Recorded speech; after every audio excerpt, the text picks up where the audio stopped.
como siempre me pasa, en lugares a los que voy, me pasó hace muchos años con Huelva, son lugares muy interesantes. Ceuta se parece en ese sentido. Lo primero que me he encontrado ha sido con una central de energía eléctrica de Endesa, que es bueno, un problema. Al mismo tiempo me decía Carlos, bueno, y si no, con esto, que si no tenemos esto, ¿qué haríamos? Bueno, un poco la conferencia va de esto. Una central diésel, nada menos, lo primero que te recibe cuando llegas. Qué costes tiene, etcétera. Bueno, esto es lo que da energía a Ceuta. Bueno, si pensamos otro futuro para Ceuta, lo podemos pensar para el mundo. Yo lo pensaba igual con Huelva. Huelva tiene un polo químico, tiene que imaginar el futuro de otra manera. Y yo pensaba, bueno, si en Huelva se puede hacer, seguramente se puede hacer en el mundo. Y me pasa un poco con Ceuta. Si en Ceuta podemos pensar, pues que en vez de poner, de quemar diésel y que las micropartículas, las partículas que en otros sitios, bueno, las producen solo los coches, aquí directamente tiene una central emitiéndolas. Bueno, si lo hacemos de otra manera, si aquí que tienen 300 días de sol, eso no se puede imaginar un futuro solar para Ceuta. Bueno, ahora estoy sonando ecologista normal, pero no soy nada normal, ya lo verán. Les cuento, bueno, lo que yo venía es, este tipo es un señor muy mal encarado, pero que me gusta mucho, Roger Schank, que es un científico cognitivo y especializado en inteligencia artificial, que habla mal de todo el mundo, pero es muy listo. Y entonces él lo que dice es, solo se aprende haciendo. Y eso yo lo creo firmemente. Yo creo que lo que uno aprende es lo que uno hace. Lo que escucha, bueno, no le entra por uno y sale por otro. Tarda unas horas en salir, pero termina saliendo. A no ser que lo incorpore a algo que hace. Y entonces yo les iba a proponer que si quieren, perdónenme la arrogancia, aprender algo de esta charla, yo les iba a proponer que hicieran algo, que se planteen desde ya que con ella van a hacer algo. ¿Qué pueden hacer? Pues se me ocurren muchas cosas, dado el tema. Pero una, bueno, ven que pone en la sexta, dice aprendemos haciendo. Nadie nos puede decir qué objetivos tenemos que tener. Con lo cual yo me voy a aplicar la lección de Roger Schank. No les voy a decir qué tienen que hacer. Pero una propuesta es que hicieran una carta al director. Que se propusieran que si esto les parece grave o interesante o importante, que redactaran, que se propusieran, que al término de la charla tuvieran elementos para preparar una carta al director, y que esto pudiera acabar pues en el pueblo de Ceuta, en el faro de Ceuta, o en este lugar tan comunicativamente tan intenso, según me comentábamos con Carlos, ¿no? Y como da buena cuenta el hecho de que esto se esté grabando, lo cual es un privilegio, y aprovecho para compartirlo con los que lo verán después, según me aseguran, lo verá Ceuta entera, la que no vino. Pues, bueno, pues la cuestión es, bueno, una carta al director, pero ¿por qué? ¿Qué vamos a contar? Bueno, el cambio climático, eso de que el cambio climático es muy grave. Pero, ¿y eso ya no se hace? ¿No lo está haciendo todo el mundo? ¿No? En realidad no es un mensaje que casi nos cansa todo el rato, el cambio climático, qué pesado. Bueno, desde luego muy eficaz no ha sido. Y lo que me voy a plantear es por qué no es eficaz esto del mensaje, por qué en realidad nos cuesta mucho creer en el cambio climático, porque es muy fastidioso, y sobre todo cómo podemos modular ese mensaje para incorporar a todo el mundo, porque sí me importa, esto está claro, es el tipo de reto en el que como no vayamos todos juntos, no vamos a ningún lado. Cuando digo todos, digo aquellos a los que no les convence de primera mano el cambio climático. Típicamente, pues la izquierda ecologista, pues sí, pues militantemente sale y toca tambores, y literalmente, los de Greenpeace me van tocando tambores y estas cosas. A estos sí les convence, pero a los otros, que somos la gran mayoría, y ahora diré que incluso a mí noto que no asumo la gravedad del cambio climático y el cambio que implica, pues este tipo de mensaje pues no solo llega, se nos queda un poco en un gueto comunicativo. Vamos, el reto que yo les propongo es, en esa carta al director y en esta charla, vamos a tratar de romper ese gueto comunicativo y decir, bueno, esto nos importa a todos, y cómo podemos formular ese mensaje. Bueno, este es muy... Normalmente yo trabajo sobre todo en inglés, pero no va a haber mucho inglés en la charla. Solo en esta, que es que la he encontrado y es perfecta. No sé si conocen el documental de Al Gore, el de la izquierda, al que no va nadie, se llama Una verdad incómoda, An Inconvenient Truth. Claro, en la del cambio climático. Va básicamente lo que todo el mundo sabe o que todo el mundo, incluso los que dicen no creerlo, yo creo que lo tienen claro. Pues si metemos CO2 a la atmósfera, inevitablemente, y eso tiene un efecto invernadero, es decir, atrapa la energía solar que normalmente iría al espacio, pues es como ponerle mantas y otras mantas y otras mantas a un señor. Ese señor al final tiene calor. Pues eso es la Tierra, lo que le pasa a la Tierra. No es muy complicado. Aunque hay, bueno, debates complicadísimos de gente que en realidad lo que le pasa es que es incómoda, ya lo dice Al Gore, es una verdad incómoda lo del cambio climático, nos obligaría a hacer muchas cosas, con la central diésel, con los coches de Ceuta, que es el lugar probablemente, ¿cómo era? Era el lugar con más coches per cápita, Dios mío, pero si no hay ciudad para ellos y que no tienen la M30, ¿cómo puede ser? Bueno, pues vamos a pensarlo. Y a lo mejor el reto y el contenido de esa carta al director que yo me planteaba, que puede ser cualquier otra cosa. Ya les digo que, como dice Roger Schank, no les puedo poner yo el objetivo, porque si no, no aprenden. Si no, esto no les sirve de nada. Pónganse ustedes el objetivo, pero yo me plantearía, Ceuta, la primera ciudad sin coches de combustión interna del mundo, por ejemplo. Y además se puede, porque aquí, vamos, por mucho que le den, no agotan la batería. No hay manera de agotar la batería por mucho que vayan del campus al campo exterior y vuelta y dale y vuelta, 400 kilómetros cuesta hacerlos en Ceuta, ¿no? Bueno, pero no sé, se podría plantear como un futuro en positivo. Y esta realmente es quizá el gran mensaje de la charla. No funciona nada que o tiende a funcionar muy mal en comunicación pública aquello que se basa en decir qué malo eres, qué mal va, ten cuidado, aunque sea totalmente verdad, no hay ningún problema, claro que yo me creo todo eso. Pero lo que hace el ecologismo científico que bebe de la ciencia y que se transforma en movimiento político es básicamente decir qué horror, qué horror, qué horror, amenaza, amenaza, amenaza. ¿Y qué hacemos nosotros? Pues movemos la cabeza y tratamos de no mirar, porque la vida es muy complicada. Si la vida es muy complicada y nos viene encima el cambio climático, pues tendemos a no querer verlo. Y entonces nos vamos al otro cine, a lo que nos cuentan en el otro lado, que es el de la derecha, ¿no? El de la mentira reconfortante.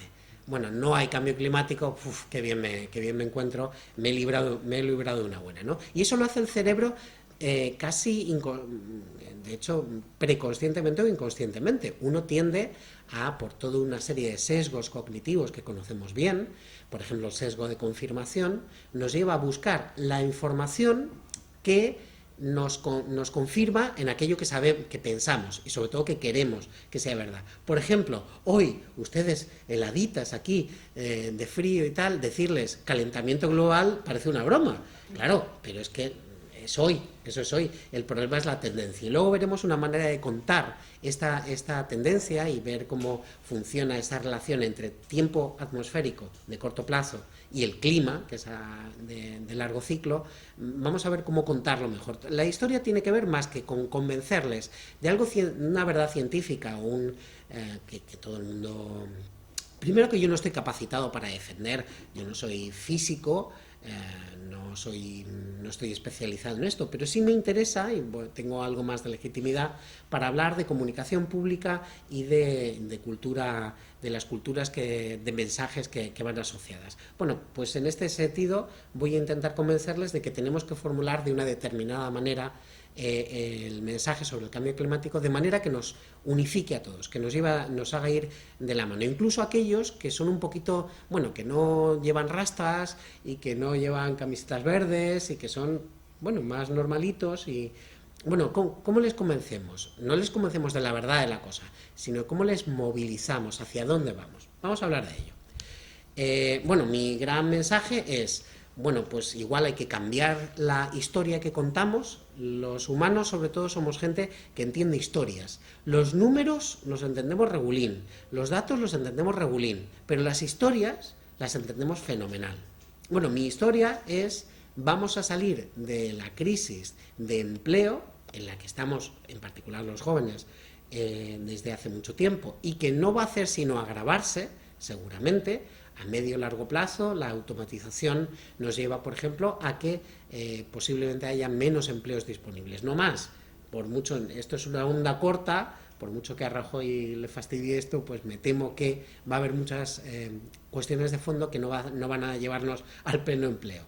Incluso más bien lo contrario. Bueno, mi historia es, pues salvándonos del cambio climático, mitigando el cambio climático, reduciendo un poco su gravedad, es posible que reconfiguremos la sociedad y la economía de manera que tengamos más y mejores empleos.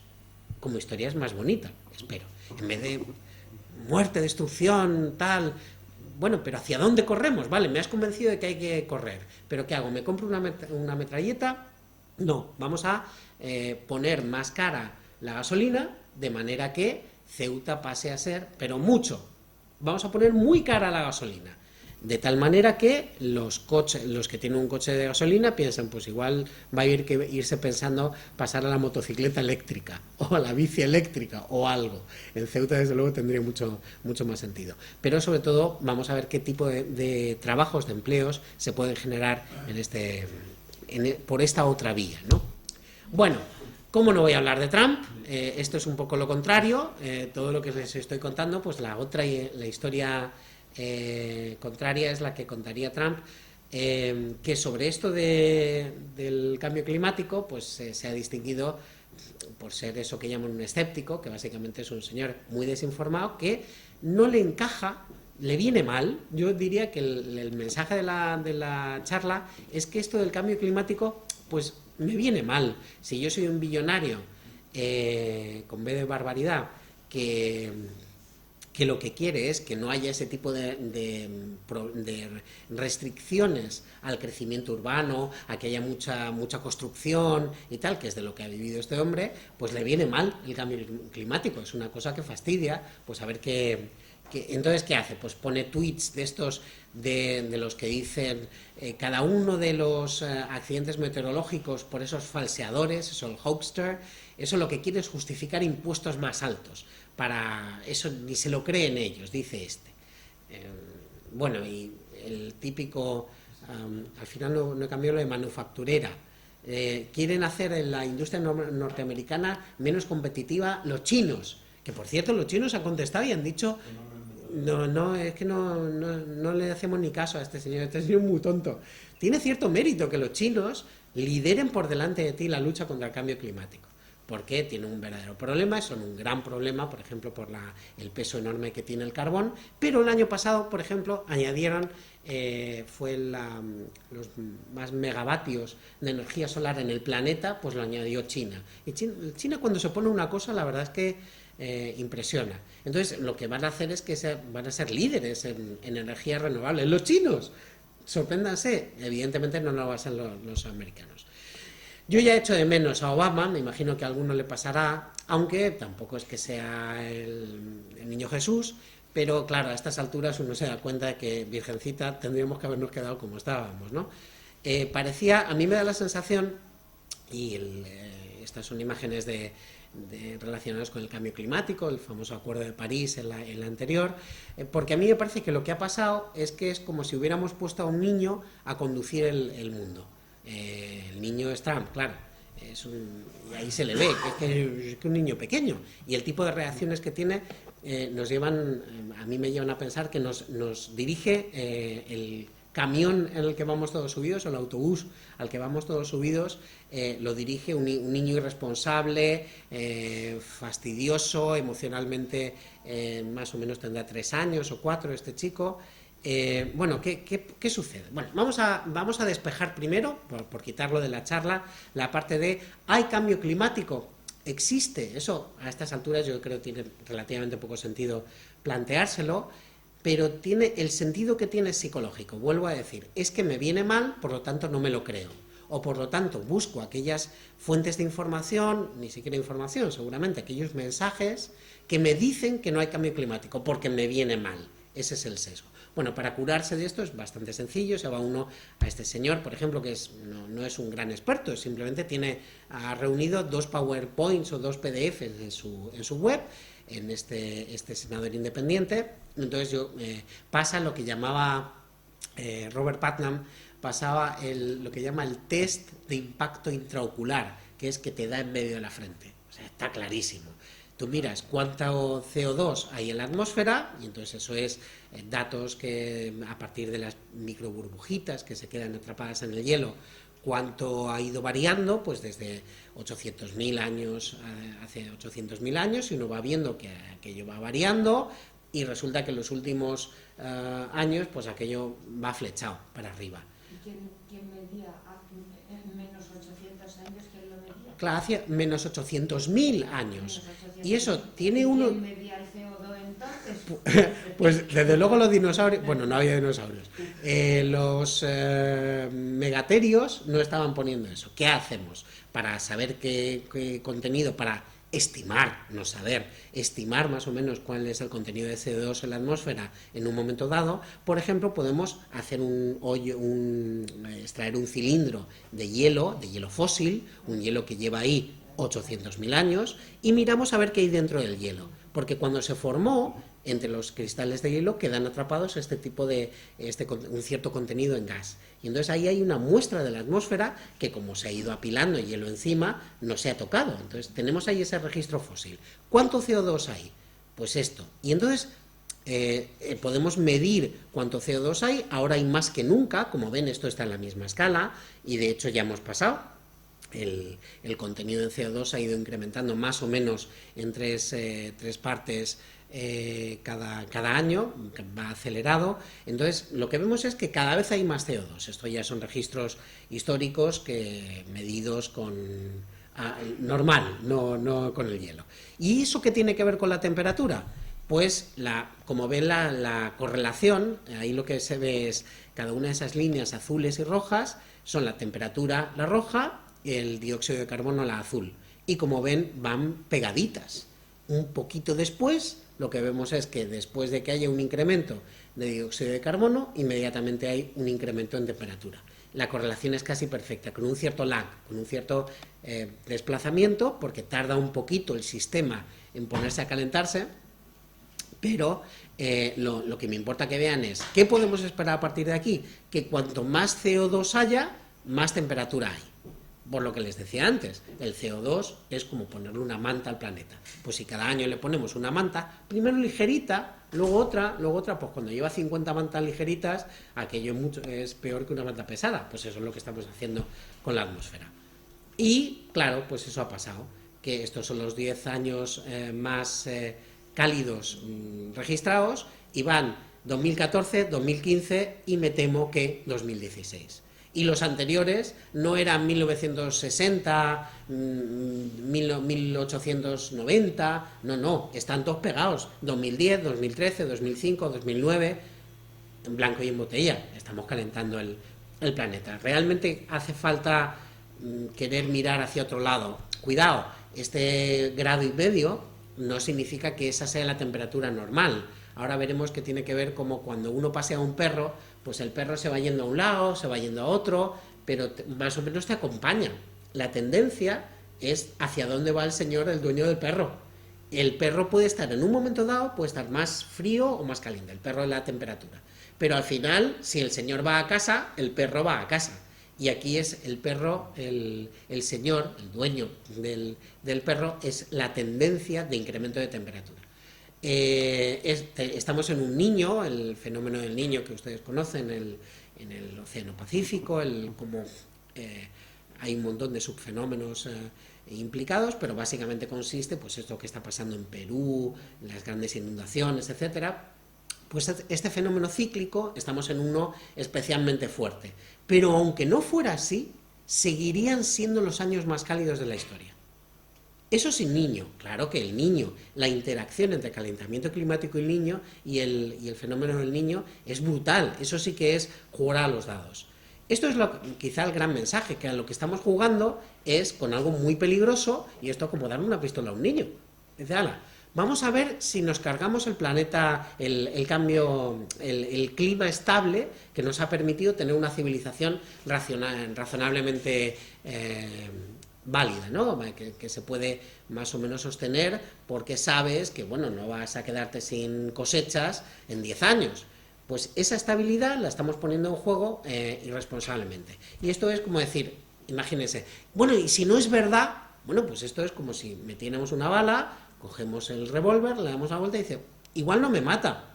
Bueno, pero igual sí. Es decir, el riesgo es tan serio que me asombra a aquellos que tienen que estar en absoluta convicción de que no hay cambio climático para poder arriesgar su vida y sobre todo la vida de sus hijos, de sus nietos, de sus sobrinos, con esa ligereza, ¿no? Yo mismo no puedo decir con absoluta certeza hay cambio climático, lo crea el hombre, es prácticamente seguro, pero prácticamente, es como decían aquello de la teoría de la evolución, hace cada vez sus posibilidades de que sea refutada, o las posibilidades de que sea refutada en su integridad, se aproximan a cero. Eso es lo que podemos decir. La posibilidad de que el cambio climático se esté dando y es fundamentalmente antropogénico, lo está generando la civilización industrial, bueno, las posibilidades de que esto no sea verdad se aproximan mucho a cero. Yo digo eso, los negacionistas, sin embargo, dicen es absolutamente seguro y no hay ningún problema. Y yo lo visualizo como si metiéramos ese revólver, quizá con más balas, y dices, bueno, igual no te mueres, igual tus hijos van a tener un futuro. Ahora mismo, tal como vamos, eso que se llama el escenario tal como vamos, business as usual, tal como vamos, nuestros hijos seguramente ya no tendrían un espacio de civilización estable. Y ahora veremos cómo transformar ese mensaje, que de eso va la charla, acuérdense, cómo transformar ese mensaje para que no sea qué horror, sino que podamos incorporar a aquellos a los que les importan sus hijos y sus nietos, que digo yo que serán casi todos, la mayoría de los que los tienen. Algunos a lo mejor no les quieren mucho, pero tampoco tanto, ¿no? Bueno, estamos jugando a los dados con el clima y ese es el mensaje. Y encima, además, van a pasar otras cosas a la vez. Pues se van a automatizar muchísimas cosas, la inteligencia artificial es otro de los factores que van a cambiar esto. Cuando digo esto, digo la civilización estable que conocemos en los últimos decenios, y en particular desde lo que llamamos el estado del bienestar, desde la Segunda Guerra Mundial. Bueno, pues todo esto va a cambiar. Vamos a ver si conseguimos que cambie un poquito para mejor. Bueno, ¿por qué no somos capaces de coger esto del cambio climático por los cuernos? O más bien, ¿por qué la mayoría de nosotros tendemos a no querer verlo? No querer verlo en un sentido de sesgo cognitivo. No veo la información que lo confirma y en cambio veo cualquier informacioncita que parece ponerlo en duda. Por ejemplo, que hoy haga frío en Ceuta. Bueno, pues este hombre, Per Stocknes, la respuesta que da son 5 barreras psicológicas que hace que nos cueste mucho. De verdad, no hay que culpar a los que no lo ven porque de verdad no es sencillo. El cambio climático es un problema psicológicamente fastidioso para enfrentarse con él. ¿Por qué? Porque nos cuesta mucho ver las cosas a distancia. Aquello que experimentamos en primera persona es más sencillo de entender. Pues si uno le dicen tiene reuma y le hablan de reuma, lo entiende inmediatamente, pero si no lo tiene, le cuesta más. Y si encima las cosas suceden en países del tercer mundo o en países ecuatoriales, todo eso nos cuesta mucho más verlo, porque aquí todavía no hemos sentido los impactos que ya se empiezan a notar en algunos de estos países. Típicamente, pues, no sé si conocen esto de las Maldivas, pues es que se van a quedar sin país, ¿no? Pero bueno, es que están muy lejos las Maldivas, ¿no? Luego encima el mensaje constante del ecologismo en particular es vamos al desastre y así vamos. Desde que yo leo cosas sobre esto, leí hace muchos años la revista Integral y todo el rato era quedan 10 años para el fin del mundo, básicamente. En realidad estaba bien pensado, es cierto que había una bomba de población, etcétera, pero frente a esos mensajes tan negativos uno tiende a apagar el micrófono. Uno no puede escuchar estas cosas y luego salir a la calle y tener que llevar a los niños al colegio. Es que no puede, es que no se puede manejar. Hay una disonancia que tiene que gestionar y lo normal es que uno la gestione hacia su vida cotidiana, de la cual no forma parte del cambio climático de una manera directa. Entonces, lo normal es que podamos denegarlo o negarnos de alguna manera, vivir como si no pasara, Y se puede vivir, vamos, la mayoría de la gente vive perfectamente y no pasa nada. El problema es que, bueno, que según pasan los años, será cada vez más difícil que no notemos las consecuencias. Ven estas barreras, ¿no? Lo importante es que se den cuenta que es difícil, de verdad, es un reto entender o sentir el cambio climático porque no lo experimentamos, porque nos dicen todo el rato que va a ser un desastre y eso nos hace apartar la mirada porque choca contra las cosas que hacemos, pues en Ceuta ir en coche todo el rato, y entonces uno va en coche y le dicen cambio climático. ¿Qué piensan? ¿Qué va a pasar? Pues que apaga lo de cambio climático. Uno lo mira, lo olvida, no lo tiene presente, bueno, total, tampoco hace tanto calor, ¿no? Ese tipo de cosas con las que gestiona y además forma parte de nuestra identidad. Bueno, estos son cosas, bueno, es que tengo mi coche, es que tengo mi moto, es que soy yo. Entonces me están diciendo que deje de ser yo de alguna manera. Los ecologistas son más flexibles en esto, pues como tienen mayor flexibilidad vital seguramente, son los que, claro, como lo tienen duro típicamente, pues dicen, bueno, pues a mí no me importa no tener un utilitario de estos 4x4 estupendo, a mí no me cuesta, claro, no lo vas a tener en tu vida, qué listo, pero el que lo tiene dice, no, perdona, no, esto me cuesta quitármelo. Me estás quitando básicamente mi identidad, quién soy, me hablas frente a una cosa, bueno, que está lejana, que es incierta, ven que no es sencillo lo de creérselo de verdad y transformarlo en acciones.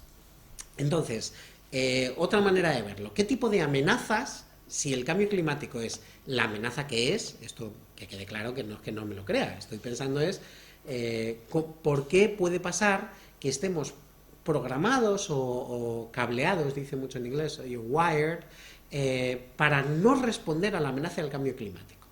¿Por qué? Las amenazas para las que estamos programados, que llevamos desde el Paleolítico, como mínimo, dedicados a luchar contra osos y megaterios y tigres de dientes de sable y tal. ¿Cómo son esas amenazas? Son visibles. Uno ya las ha experimentado o sabe de qué van. Pues esto es otro tigre con dientes de sable que viene a comerme. Eso, bien, pues me ayuda a identificarlo y a responder.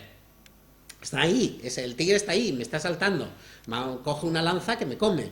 Todo esto, como se dan cuenta que eso no nos cuesta enfrentarnos. Esas amenazas pues nos resultan fáciles de entender porque además sus causas son simples. Pues viene un tigre a comerme, no hay más que pensar. Tigre a comer.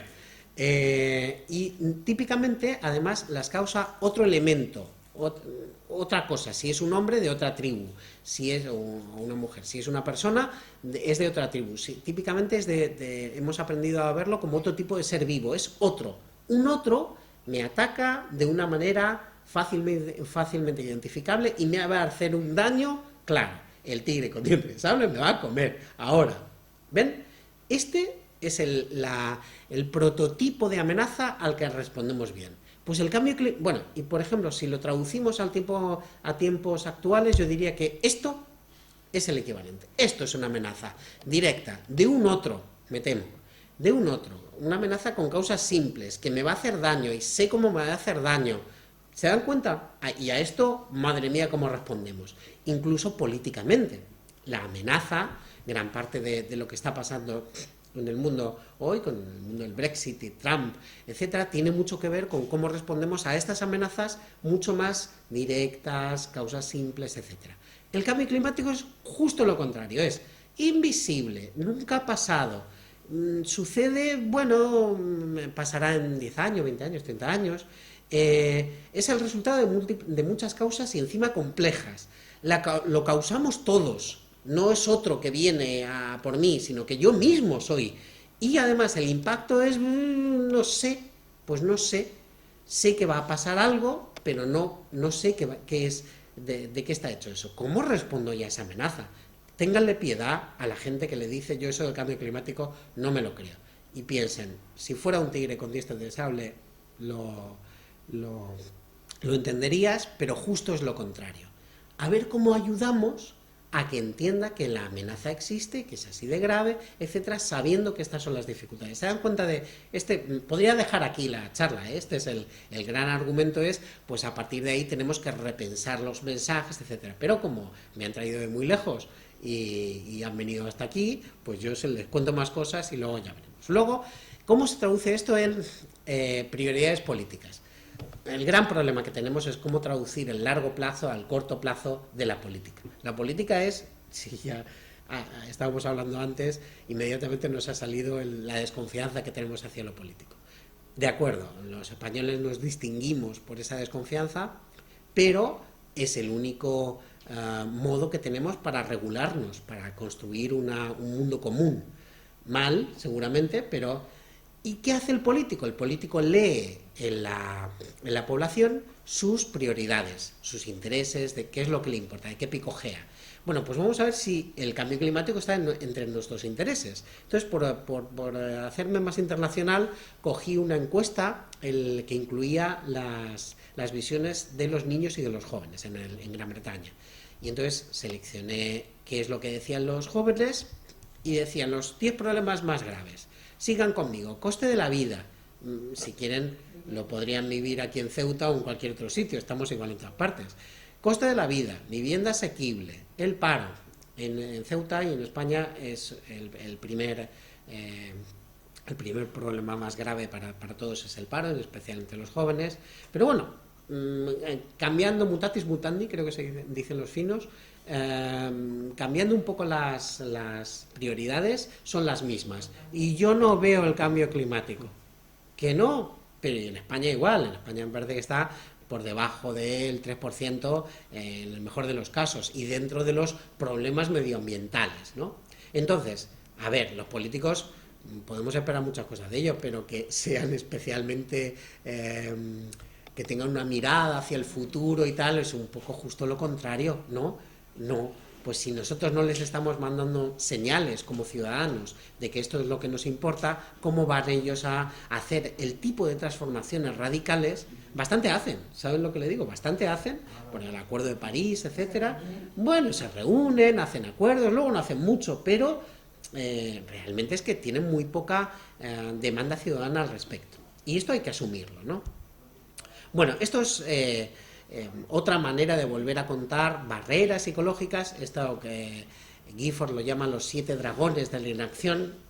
No les voy a repasar porque son muchísimos, son 7 tipos de dragones, de causas de inacción. Es un poco otra manera de contar lo de las barreras, pero incluyendo las psicológicas, pero también las emocionales. Por ejemplo, una cosa que es una barrera, estará por aquí, ¿no?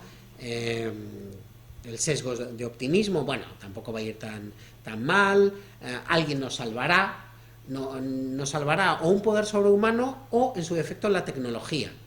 ¿Por qué? Porque no queremos enfrentarnos al problema, entonces, pues nos tranquiliza mucho y hay que entenderlo, que dicen, bueno, pues vendrá algún tipo de energía absolutamente limpia, eso nos lo llevan diciendo, por cierto, desde hace 40 años, que va a ser dentro de 10. Yo siempre he comprado el Muy Interesante y desde que leo el Muy Interesante me han dicho que la energía limpia y abundante estaba a la vuelta de la esquina, en 10 años. 10 años después eran otros 10 años y no llegamos, ¿no? Bueno, nos van a tecnosalvar. Otra cosa que nos pasa, pues tomamos muchas referencias de nuestros vecinos, de los que son como nosotros. Si no se mueven ellos, ¿yo por qué me voy a mover? Esta comparación social, que es una de las bases de nuestro comportamiento social, resulta que podría pensar, y esto es lo que me resulta más interesante de estos dragones, es que igual podría ser un factor positivo, porque podría pasar que si los otros ponen en Ceuta paneles solares en las viviendas, pues resulta que, bueno, ¿y por qué nosotros no? Es que esto, fíjate, desde que pusieron el impuesto al diésel, desde que pusieron el impuesto al CO2 emitido, y tuvieron que cerrar o que pusieron muy cara la energía eléctrica aquí en Ceuta, chico, los de enfrente han puesto unos paneles solares estupendos y resulta que les ha bajado la factura a la mitad. Esa comparación social que nos lleva a la inacción ahora también se puede utilizar para la acción. Vamos a ser inteligentes, pero partiendo de que entendemos bien qué es lo que nos bloquea, qué es lo que nos hace más difícil movernos hacia donde deberíamos. Hay, como ven, muchísimos dragones, precioso el gráfico he cogido, no me digan que no, Pero básicamente a mí me parece muy importante, la inercia básica de nuestros comportamientos. Tendemos a reproducir lo que hemos hecho porque es muy difícil cambiar, porque hemos aprendido a vivir de determinada manera. Esto es como decirle a un señor que hace cocido y lentejas y tal, dice, no, a partir de ahora tienes que hacer one to main. Pues tendría que aprender, tendría que saber dónde se compra eso, habría que hacer, son muchas cosas y precisamente los hábitos cotidianos son los más complicados para cambiar. Bueno, muchísimas barreras, muchísimos dragones de estos que hice, los pueden buscar, y porque quiero ir a otro elemento que es, bueno, esto de la paradoja de Jevons es una cosa es un poco triste, créanme, da un poco de pena. A ver, la cuestión es que a veces hay innovaciones que permiten ahorrar electricidad, perdón, recursos, puede ser agua, puede ser cualquier cosa, pero por ejemplo puede ser electricidad y cojamos el ejemplo de la energía eléctrica dedicada a la iluminación. Y entonces yo tengo la imagen, que la tendrán ustedes también, de esas casas de norteamericanos que en Navidades las llenan de guirnalditas de luces. Bueno, pues ¿qué ha pasado desde que hay LED? Que ahora llenan la casa de luces. Antes eran guirnaldas, ahora son mantas. Siguen gastando lo mismo. ¿Se dan cuenta? Podrían gastar mucho menos. Lo que sucede es, como cuesta menos por unidad, pues gasto más. Esa es la paradoja de Jevons. Esto viene de qué es lo que pasó cuando las máquinas de vapor se hicieron más eficientes, que como eran más eficientes se podían utilizar para más cosas y entonces se gastaba más carbón, no menos. En agregado, cada una de las máquinas era más eficiente, pero en conjunto pues podían utilizarla para muchas más cosas, ¿no? Que antes era básicamente para bombear agua de las minas, pues pasó a ser pues para trenes, para tal. ¿Por qué? Porque eran más eficientes. Se gastaba más carbón porque era más eficiente. Por eso es una paradoja y es un poco fastidioso. Es decir, la eficiencia energética no es la única, no es una vía demasiado prometedora por sí sola para resolver o para enfrentarnos a este problema. Bueno, se han dado cuenta que hay muchos otros dragones, en ellos no me he querido meter, porque quiero llegar a la parte de cuál es el verdadero problema. El problema es que no basta con tener razón. Y con esto nos pasa mucho en el mundo del ecologismo y del cambio climático y tal. Es como si nos bastara con tener razón. Y yo creo que la cosa está tan mal que no basta. Igual tengo razón, pero tengo que ganar. ¿Y qué significa ganar? Conseguir que me acompañen en la transformación. Y si para eso tengo que venir a Ceuta, y para eso tengo que irme a donde sea, cuenten conmigo. Es tan grave que realmente no me basta con estar en mi casa y ser muy feliz y muy coherente, o incluso, qué sé yo, poner mis panelitos solares. No, es que la cosa está tan mal que tenemos que conseguir ganar a todo el mundo. Por eso les decía, hagamos cartas al director, lo que haga falta, se dan cuenta. Hay que transformar. Y el problema, yo les quiero cambiar lo que creo que es una especie de,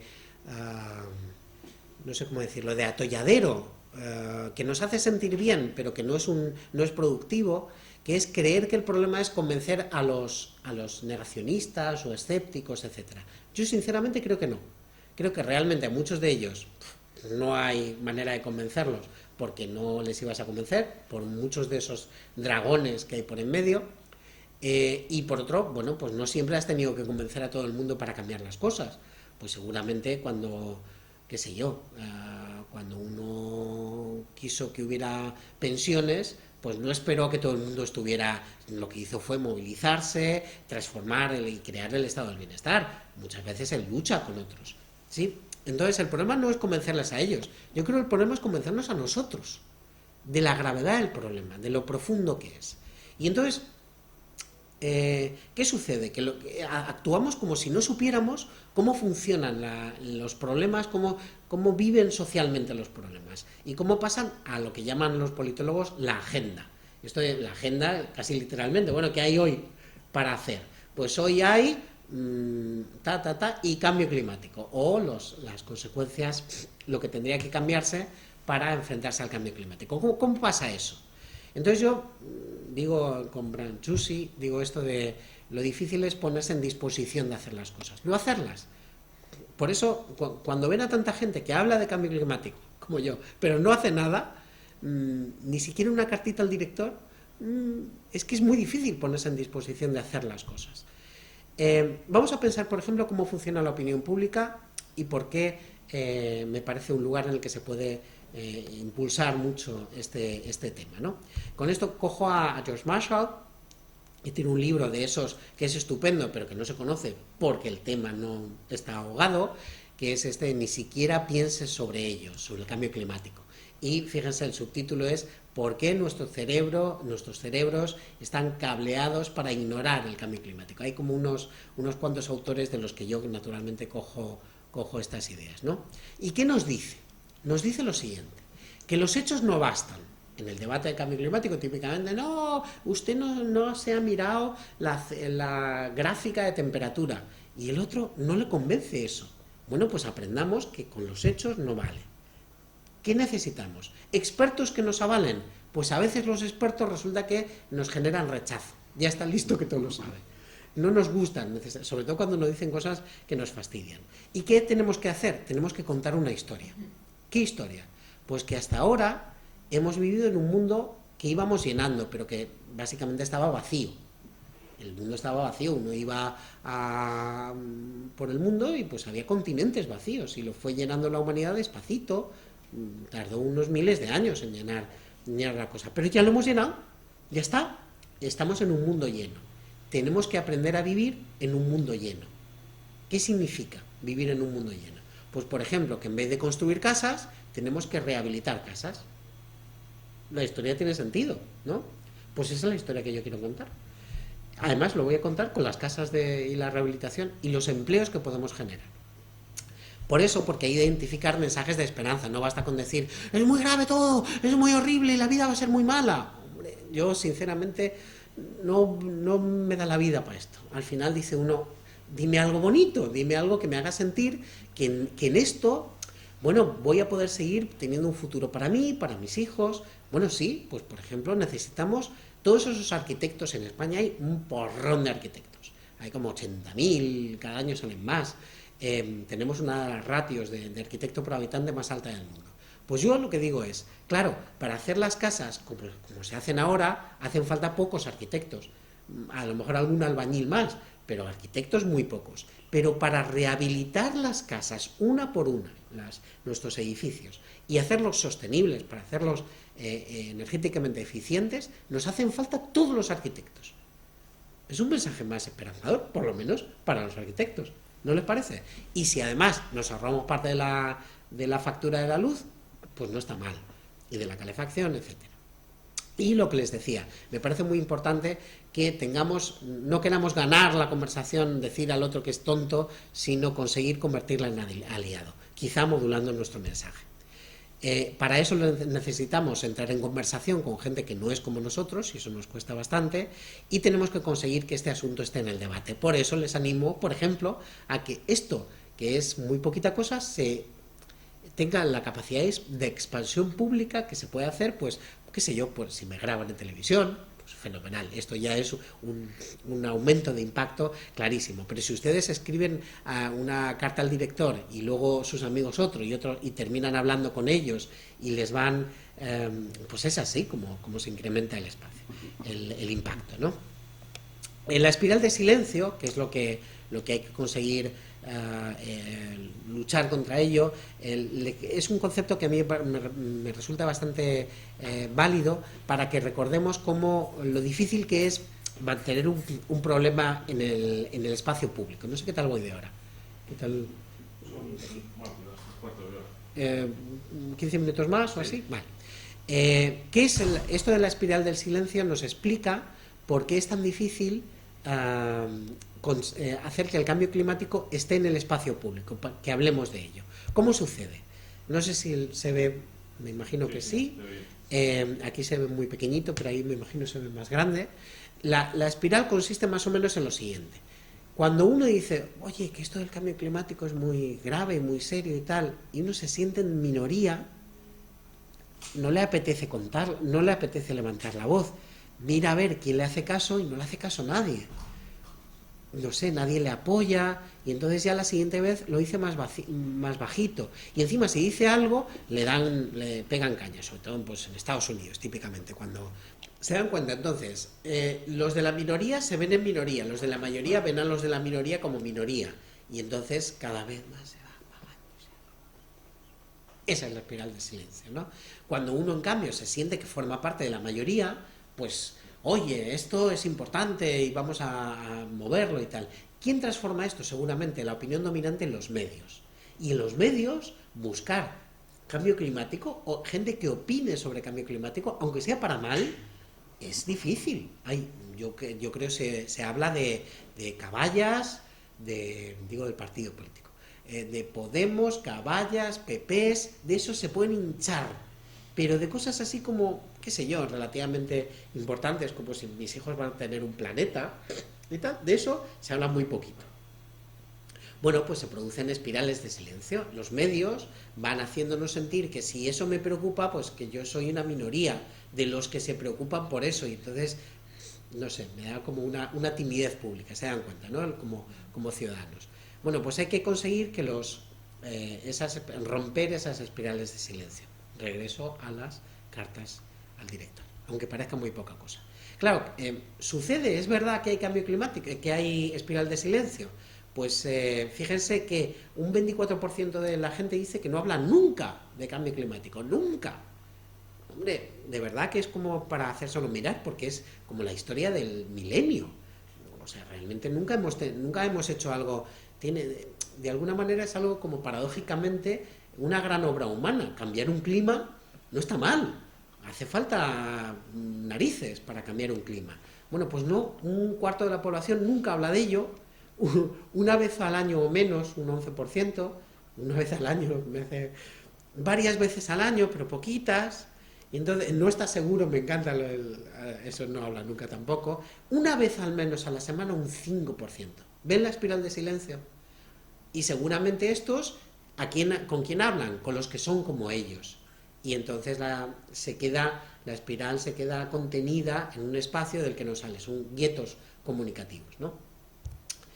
Estos son, y yo creo que el problema en el que me incluyo realmente, yo para esto no piensen que vengo como el que dice yo es que ya lo tengo todo solucionado, yo estoy en el mismo problema, yo soy también seguramente un negacionista silencioso.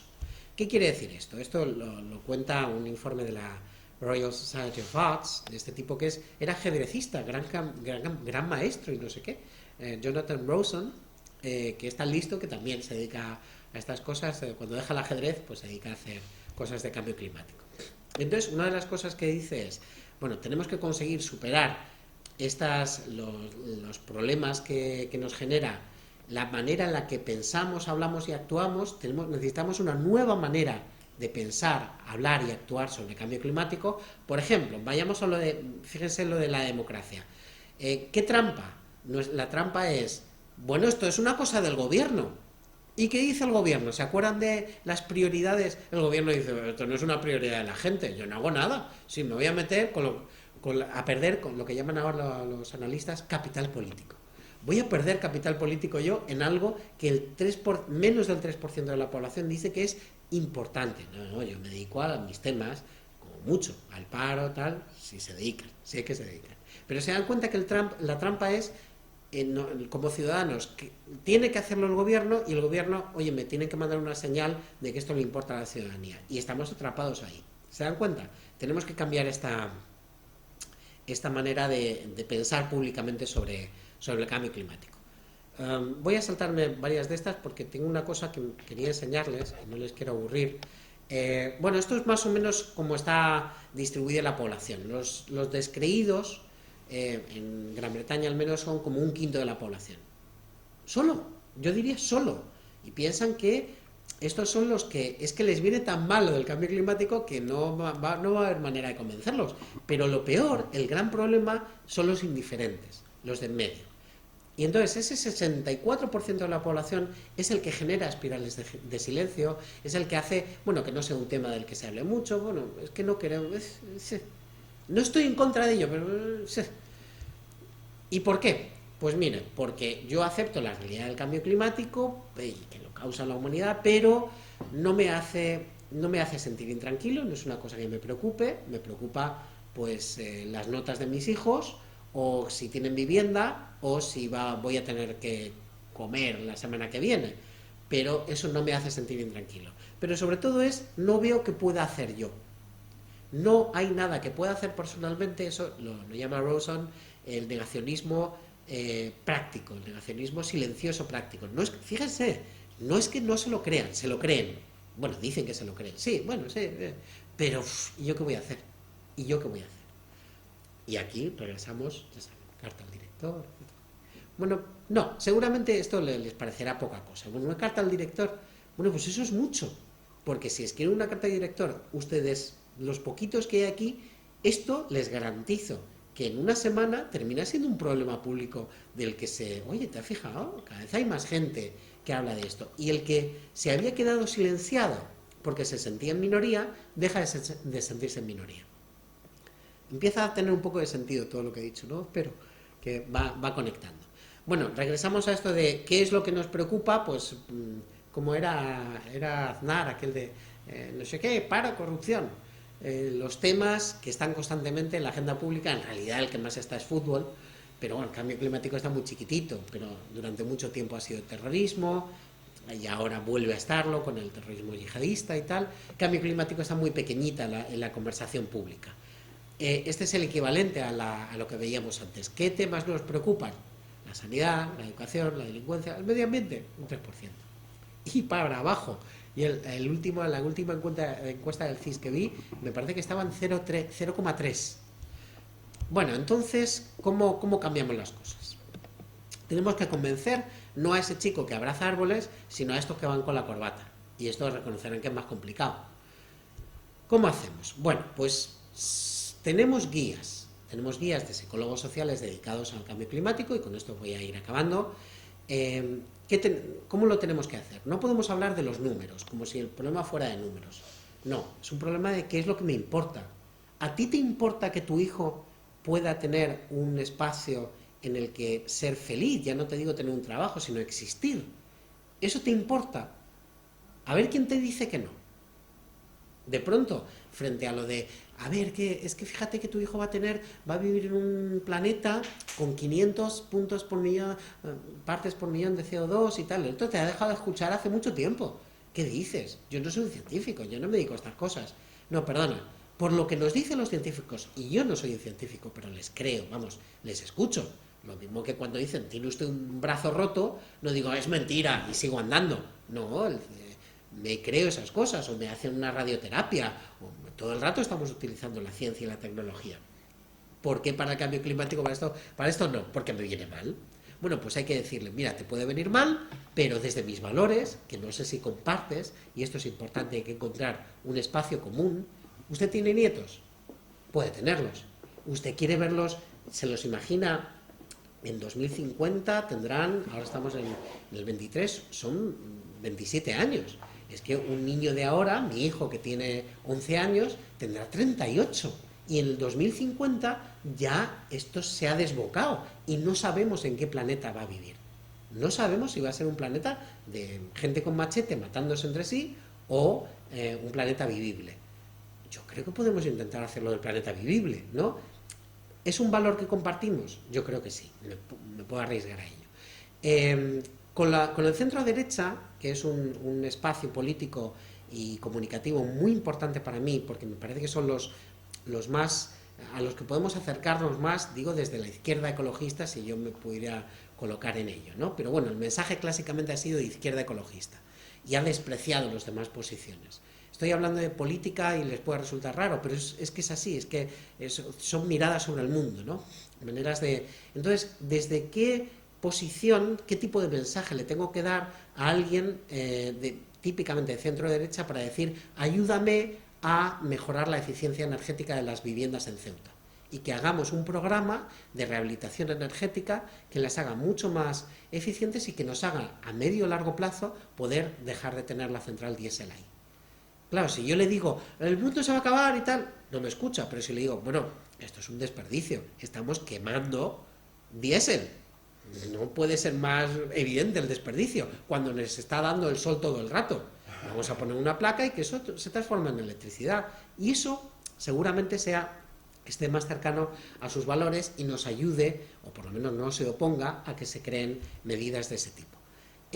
Hay que reconstruir la confianza en las renovables, muy castigada, esto de en España especialmente, donde hemos sido líderes y luego se ha perdido, y Abengoa y tal. Esto hay que reconstruirlo porque es lo que nos puede sacar de este atolladero. Evidentemente es que a medio y largo plazo las renovables tengan un componente mucho más grande en eso que llaman los finos el mix energético, ¿no?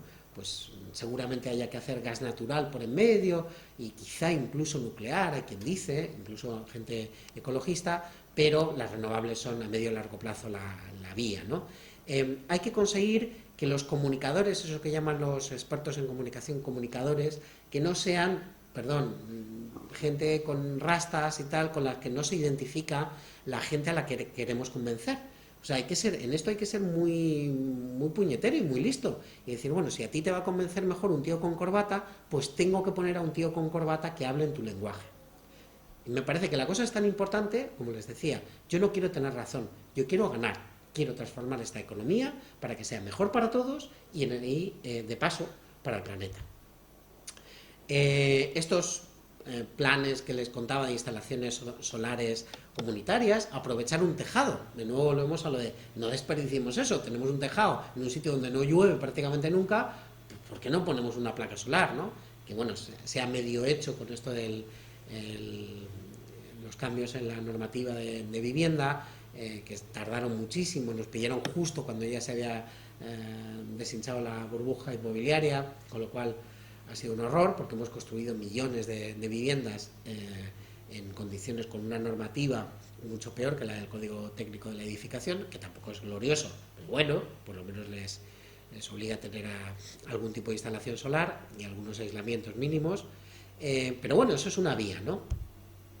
Hay que ser moderado y equilibrado. Esto, frente a la gente que dice esto nada, en 10 años lo hemos hecho, no lo vamos a hacer en 10 años, va a ser un verdadero problema y está bien que seamos realistas en ello. Y luego, bueno, con perdón, es que hay conservadores que ya son irrecuperables. Por eso decía lo del centro derecha, es que hay algunos que ya pues no vamos a poder convencerles porque tienen otra cosa en la cabeza, no pasa nada, y además tenemos que buscar espacios de compatibilidad donde sea viable. En algunos espacios, pues no, pues hay gente que para lo que le queda en el mundo, pues deben pensar a mí me da igual. Claro, pero seguramente compartimos valores. Regreso a lo de los nietos. Usted, perdóneme, se va a ir dentro de poco, pero va a dejar a usted, a sus hijos, a sus nietos detrás, ¿no? Tenemos que cambiar las imágenes y la manera en la que hablamos del lenguaje. Esto es lo del agujero de ozono, para que se den cuenta de lo difícil que es esto de tener un lenguaje común en el que describir las cosas. La gente, durante mucho tiempo, y esto es un estudio del CIS del 2010, decía que el cambio climático se debe a un agujero en la atmósfera. No se debe a eso. ¿Qué hacemos? Es decir, el 60% de los españoles tiene una vaga idea de que el cambio climático tiene algo que ver con el agujero de ozono o algo, o qué. Bueno, vamos a esperar a que se hagan climatólogos para convencerles de que tenemos que cambiar la manera en que tratamos las renovables. Yo creo que no. Yo creo que tenemos que cambiar el lenguaje colectivo, pero a lo mejor no transformarnos todos en científicos. Para ello, conviene que utilicemos modelos simplificados. Esto, especialmente para los comunicadores, hablo para los que nos están grabando, es muy importante que nos ayuden a entender lo que, es una cosa bastante complicada, utilizando maneras de representarlo más sencillas. Por ejemplo, esto que les contaba en las mantas. El CO2, cuando uno dice, bueno, pero ¿y esto cómo funciona? Pues esto funciona con que cada vez que emites más gases de efecto invernadero es como si le estuvieras poniendo una mantita al planeta. Cada año una mantita, y aquello pues termina asándose de calor. Esto yo creo que es una manera intuitiva, fácil de llegar a ello, mientras que si les decimos que las radiaciones, lo que sale al espacio, los gigamegavatios, los no sé qué, la gente desconecta. Esto yo creo que es difícil que se olvide, que el CO2 es como añadir una capita de CO2 cada año, es como ponerle una mantita finita al planeta cada año. pues cuando llevas unas cuantas mantas, el planeta tiene calor. Y es lo que nos está pasando. Una de las cosas paradójicas, y siento que puede parecer que me estoy metiendo con ellos, ¿no? Son fundamentales e imprescindibles y han hecho una labor extraordinaria, pero gran parte del movimiento ecologista tiene consecuencias paradójicas en la comunicación pública. Resulta que cuando nos dicen esto es horrible, esto, Dios mío, esto no tiene solución, pues la sensación de este es un problema inmenso ya me van pillando, me imagino. ¿Cuál es? Que nos desconectamos. Pues si no tiene solución, pues yo no pienso en ello. No es que me lo crea, es que no llego a creérmelo porque no me llega. ¿Se dan cuenta, no? Entonces hay que tener cuidado con cómo proponemos soluciones creíbles o que pueden ser operativas, ¿no? Yo la que les propongo, en plan, como dice mi hija, en plan más global, más que deberíamos ponerla en práctica todas, es una muy sencilla, que es un impuesto al carbono, que le cueste a la gente que emite CO2, que le cueste más, y eso nos lleve a aprender a todos a hacer las cosas de otra manera. Por ejemplo, usted tiene un híbrido, o mejor todavía, un vehículo eléctrico, y ella tiene un diésel. Y entonces yo le pongo el diésel más caro, con un impuesto, todo el CO2 que emite se lo grabo, y el dinero que recaudo se lo reparto a ustedes dos. Claro, a usted, vaya, no le compensa, porque está pagando la cosa más cara, le dan un poquito más de vuelta, pero no le compensa. En cambio, a usted le viene fenomenal. Yo no estoy emitiendo y me dan una parte alícuota de lo que se recauda. Pues esto es un impuesto de fee and dividend, que es lo que recaudemos, lo repartimos como sociedad de manera equitativa. El que quiera gastar mucho, quiero decir, emitir mucho CO2, fenomenal, nos está subvencionando en los que no. La lógica económica hace que inmediatamente empieza a pensar la gente, ¿cómo hago para no pagar? ¿Cómo hago para recibir y no pagar? Con lo cual, el siguiente coche que usted se va a comprar, ¿cuál va a ser? Un eléctrico. ¿A que sí? Seguramente no vaya a comprar un coche, porque pensará, bueno, en Ceuta me hace falta. Yo lo que tengo que hacer es hacer que haya autobuses eléctricos cada minuto, de tal manera que yo me subo y me bajo, como en Curitiba, en Brasil, autobuses de piso bajo casi abiertos, me subo, me llevan a donde tenga que ir y vuelvo, y jamás vuelvo a coger un coche. Entonces, a ella le vería bien lo del impuesto repartido, pero a ustedes que ya le viene fenomenal. ¿Se dan cuenta como el tipo de soluciones que un impuesto al carbono, cuyos ingresos se reparten equitativamente, cambia la lógica de las cosas? Bueno, espero haber enmarcado, este es el concepto comunicativo importante, lo he puesto en un marco que espero que les haya convencido. Este es el contenido en carbono. Habría que poner pues muy caro la antracita, más barato el gas natural porque tiene menos contenido en carbono, pero mucho más barato todavía aquello que no emite CO2. Cuando digo lo del enmarcado, voy a acabar con esto, la cuestión es cómo contamos la historia y a qué está asociada. Entonces, ¿esta historia de qué va? ¿Esta foto qué historia cuenta? Cuenta una foto de pobreza, ¿verdad? Esto es pues una barriada marginal en algún sitio, seguramente América Latina, África. Pues no, la historia que ahora cuenta es una historia de desigualdad. Se dan cuenta que cuando elegimos el marco de la historia misma cambia, perdón. ¿Sí? Entonces, esta historia era sobre pobreza, esta historia es sobre desigualdad, que no es lo mismo, ni tiene las mismas consecuencias. ¿De qué va esta historia? Esta historia va de religión, ¿verdad? Anda, madre mía. Esto es una sinagoga recuperada al nazismo. Te preguntas la historia y lo que ha cambiado es el marco con el que dejamos cosas fuera y cosas dentro. Tenemos que ser muy cuidadosos con el marco. Y les quería proponer un ejercicio que es, a ver, ¿qué imagen ponemos aquí cuyo marco, cuyas asociaciones, cuyas conexiones me lleven a pensar que el cambio climático me afecta a mí y a los míos? ¿Qué imagen ponemos? Fernando, ¿qué? Pues quizás una imagen de un niño con la cara ilusionada, de algo. Bien. No sé. Estaríamos trabajando bien en el sentido de valores compartidos, nos importan los niños, el futuro, etcétera. Bueno, pues no, resulta que somos ecologistas, así que ¿qué ponemos? Un oso polar. ¿Me afecta a mí y a los míos? No, afecta a los osos polares. ¿Se dan cuenta el marco que han elegido, el zoom que han hecho el ecologismo con la mejor intención, por Dios? Y desde luego que me importa lo que le pasa a ese oso polar, pero me importa menos de lo que le pasa a mi hijo, claramente. ¿Sí? Entonces, escojamos bien los marcos con los que transmitimos los mensajes relativos al cambio climático. Bueno, quería un marco o una manera de contar esto de la diferencia entre clima y tiempo, por si acaso alguno le dice, pues esto, pues hoy hace mucho frío, tú eres de los que habla del cambio climático, tratando de reducirte a espiral de silencio, ¿verdad?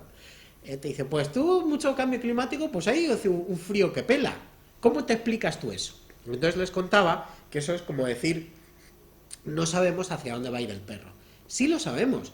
Ese es Neil deGrasse, un extraordinario comunicador científico norteamericano, en un vídeo estupendo que tiene. Y entonces, fíjense, el perro no sabemos dónde va a estar. Puede que esté a la izquierda o a la derecha, pero si miramos la tendencia, el perro va donde va el dueño. Termina yendo donde va el dueño. Aquí el perro... el tiempo sigue al clima, que es la tendencia climática que ya veíamos antes, que era nada menos que esta.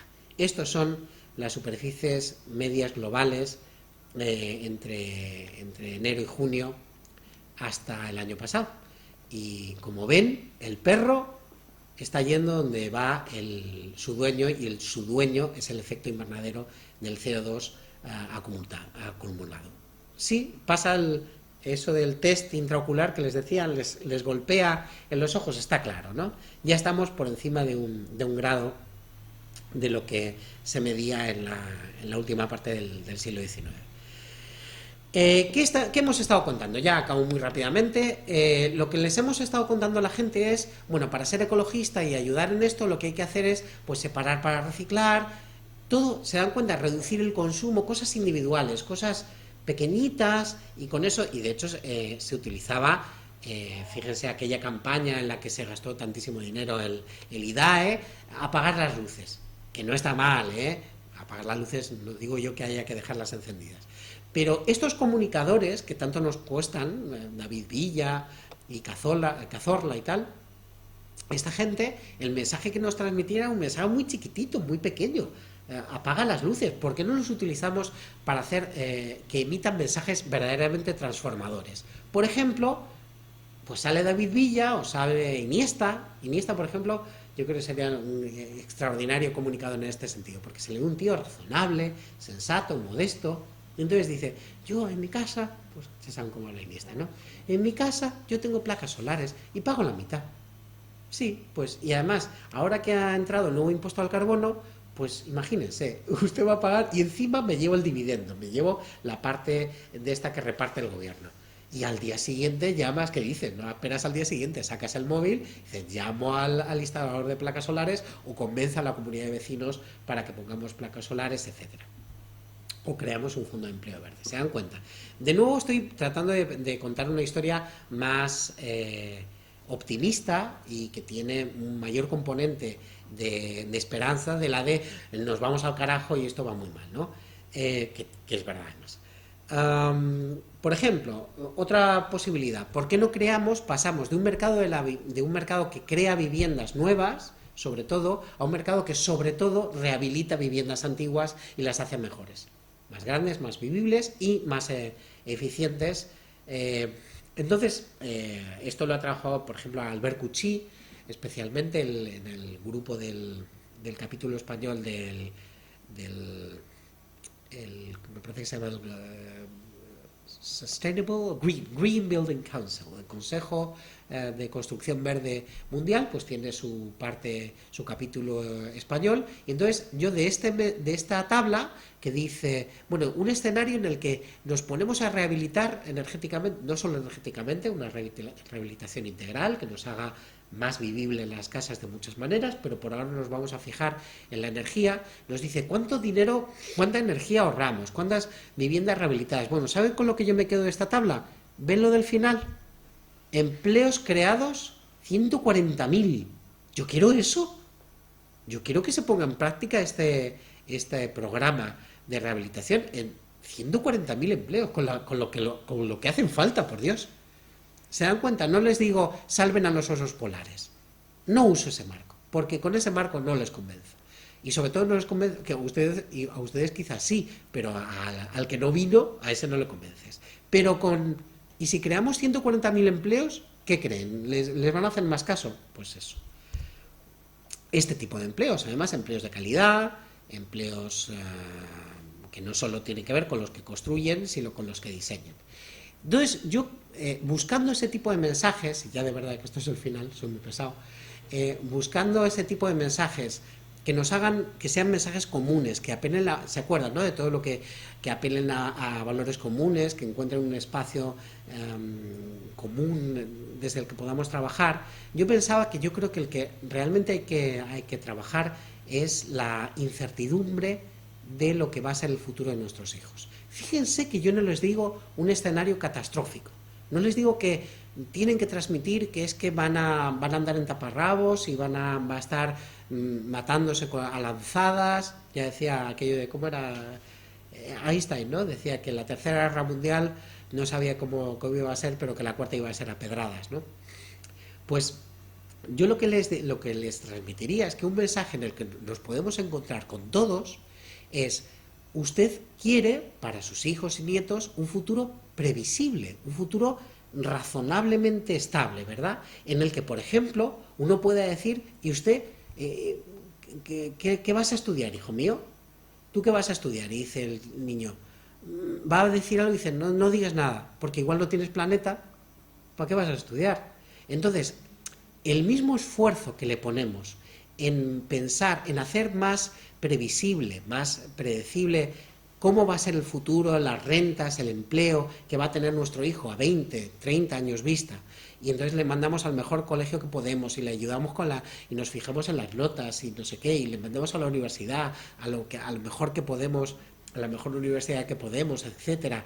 Todo ese esfuerzo que ponemos, ¿cómo es posible que no pongamos el mismo en asegurar que va a vivir en un entorno lo bastante estable como para que esa inversión que ha hecho tenga sentido? Porque no hay civilización que se sostenga con 4 grados más de calentamiento. 6 grados es lo que se espera para finales de siglo, a lo mejor es más, pero bueno, 6 grados, 4 grados no es compatible con la civilización actual. No sabemos qué va a pasar. Entonces, ese no saber a mí me lleva a pensar que ahí nos podemos encontrar en no querer ese nivel de incertidumbre para las siguientes generaciones. Espero que estén de acuerdo. Yo trabajaría desde ese mensaje y yo qué sé, por ejemplo, plantearía cómo podemos cambiar distintos ámbitos. Pues un ámbito en el que ustedes pueden pensar que no es demasiado importante, porque hemos estado hablando todo el rato de viviendas y de coches, ¿no?, que son los clásicos que nos vienen a la mente, pues son los coches, porque el tubo de escape se ve que sale ahí, hollín, sale el horror ese, ¿no? Bueno, pues resulta que uno de los sectores que tienen mayor impacto en emisiones de efecto invernadero, por ejemplo, de metano, en el caso de la ganadería, etcétera, es el sector agroalimentario. Bueno, pues, ¿cómo podemos reducir esto? Pues hay maneras de hacerlo, como pasar del tipo de monocultivos basados en pesticidas, etcétera, y en fertilizantes de síntesis que emiten otro tipo de gases de efecto invernadero, pero que son así igual de brutales. Pues podemos pasar a entornos en los que se emplearía más gente, que tienen más que ver con la agroecología, con la permacultura, que se basan más en la diversidad, en la mejor integración con los ecosistemas, son mucho más resistentes. De nuevo, lo que estoy pensando es, no señalemos nunca un problema sin aportar al menos un principio de solución, un principio de que podemos hacer algo y esto puede ser un espacio en el que tus hijos, tus nietos, tengan un futuro razonable. Pues eso, hasta aquí hemos llegado.